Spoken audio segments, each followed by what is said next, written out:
Welcome to Not Milk Never Milk. Subscribe if you're lactose intolerant. You must confirm your phone already has a registered fingerprint and that WhatsApp is updated.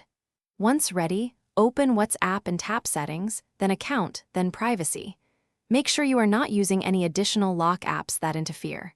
Now scroll to the fingerprint lock option and tap it. You are starting the setup. You will be prompted to authenticate with your fingerprint immediately, so place your finger on the sensor. This begins the exclusive fingerprint lock configuration. Once done authenticating, toggle on fingerprint lock in WhatsApp and confirm the fingerprint scan. Make sure to disable any system-level face unlock or third-party app locks, otherwise WhatsApp may allow alternative methods. Next, pick the auto lock timeout, immediately for strict security, 1 minute for balance, or 30 minutes for convenience. You are choosing how often the fingerprint is required.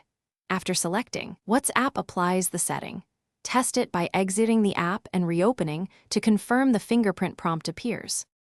To finalize, exit WhatsApp and reopen to confirm the fingerprint-only prompt appears.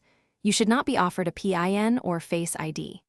If you still see alternatives, go to your phone's biometric settings and re-register the fingerprint, then return to WhatsApp and toggle the option off and on again. If the sensor is unresponsive, restart the device and ensure system updates are installed, because OS bugs can break biometric handoffs. One key tip: re-registering fingerprints usually fixes most recognition problems quickly.